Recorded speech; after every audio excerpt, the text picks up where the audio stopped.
जनता party वाले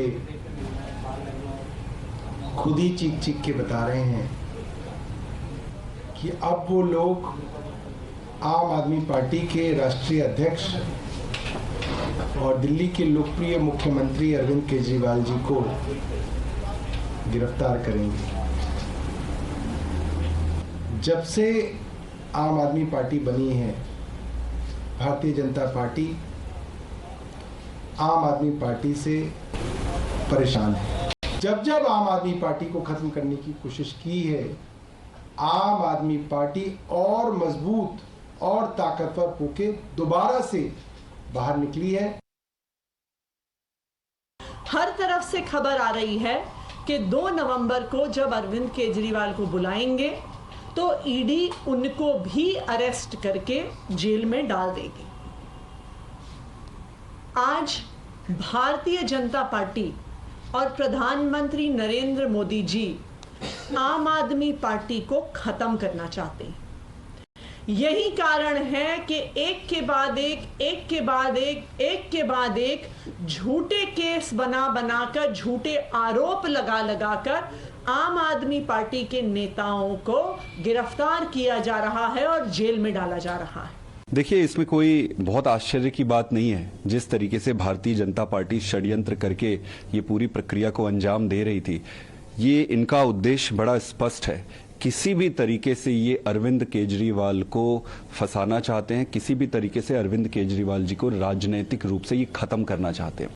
नरेंद्र मोदी जी को और भारतीय जनता पार्टी को ये स्पष्ट हो गया कि इस पार्टी को और अरविंद केजरीवाल को लीगल तरीके से चुनाव में हराना मुश्किल ही नहीं, नामुमकिन होते जा रहा है। भारतीय जनता पार्टी ने ये संदेश दिया है और देते आ रहे हैं कि जनता चाहे जो मर्जी जिसको वोट दे, जिसको चुनाव जिताए, सरकार तो मैं ही चलाऊंगा क्योंकि मेरे पास पावर है। जनता तय करेगी और अंत में सच्चाई की जीत होगी। Let's talk about the other INDI constituency. And our UBT MP Sanjay Raut has also hit out at the Modi government, says it's BJP's tactics to gag the opposition, that these are false charges being framed against several leaders in the opposition camp. बात ऐसी है, ये सभी जो उनके विरोधी है, उनके नेताओं के ऊपर मनी लॉन्ड्रिंग या और चार्जेस डालेंगे चुनाव से पहले और बंद कर देंगे। जिस मनीष सिसोदिया के खिलाफ कोई एविडेंस नहीं है, ये बात सुप्रीम कोर्ट में हम सुन रहे थे, वो अचानक 10 दिन में एविडेंस आ गया और मनीष सिसोदिया का बेल रिजेक्ट हो गया। संजय सिंह भी अंदर है। देखिए, ये चाहे आप हो, चाहे तृणमूल हो, चाहे शिवसेना हो, चाहे एनसीपी हो, आरजेडी हो, इंडिया गठबंधन के सभी प्रमुख लोगों को इस प्रकार से झूठे मुकदमे।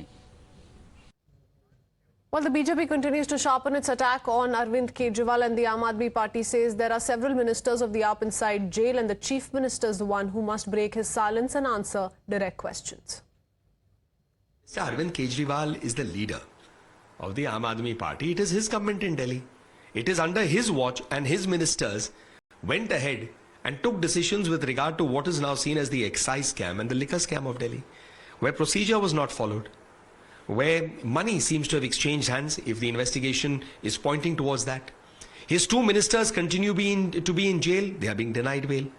So obviously, he, whose government it is, whose ministers are now being investigated, are in jail without bail, must answer. If the investigative agency is seeking to get those answers, there is nothing political about it. It is part of an ongoing investigation. आंदोलन से निकलने का दावा करते थे, उनकी असलियत अभी लोगों के सामने आ चुकी है। उनकी कई दर्जन नेता जेल के अंदर है। मनी लॉन्ड्रिंग, प्रमाण के साथ भ्रष्टाचार की तथ्य, ये सब उजागर हो चुका है। कई प्रकार की आरोपों में ये लोग घिरे हुए हैं। इनको बेल तक भी नहीं मिल रहा है। मुख्यमंत्री करके तो उनको उत्तर देना ही पड़ेगा ना, सरकार की प्रमुख के नाते उनको उत्तर देना पड़ेगा। कोई जवाबदेही के ऊपर कोई नहीं है। इस देश की कानून व्यवस्था में सब समान है। अरविंद केजरीवाल के इशारे के बिना आम आदमी पार्टी में पत्ता भी नहीं खड़कता है। ये किंग पिन अरविंद केजरीवाल ही थे, किंग पिन अरविंद केजरीवाल ही हैं। और ये जो कॉल आया है, ये निश्चित रूप से इसको माननीय सुप्रीम कोर्ट के उस टिप्पणी से जोड़ के देखा जाना चाहिए जो अभी 338 करोड़ का ट्रेल इस्टेब्लिश हुआ। लेकिन हमें पता है कि ये जितने लोग जेल में हैं अभी, वो लोग तो एक उनके एक शब्द में प्यादे हैं। असली अरविंद केजरीवाल को पता है और ये 2 तारीख की जो पूछताछ होगी वो बहुत दूध का दूध पानी का पानी कर दे। And let's talk about the latest reaction coming in from the JDU once again, leveling the agency misuse charge at the BJP. Says the Enforcement Directorate and the Income Tax must come out and look clean and transparent. ED और income tax को जरूर clean दिखना चाहिए। आज के date में उनके ऊपर प्रश्न चिन्ह हमेशा लगता है, लेकिन मैटर कोर्ट में है, मैटर सब जुडिस है, इसलिए हम लोग इस पे ज्यादा कमेंट।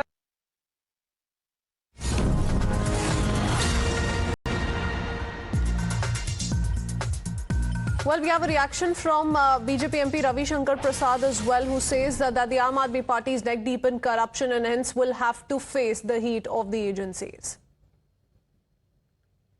आम आदमी का आरोप है कि सरकार उनको खत्म कर रही है। आम आदमी पार्टी खुद को अपने आप को खत्म कर रही है। गलती करेंगे आप, भ्रष्टाचार करेंगे आप, अपराध करेंगे आप, और कार्रवाई होगी तो परेशानी है। ऐसा कैसे चलेगा भाई? Such a massive scam cannot take place without the clear approval of Mr. Kejriwal.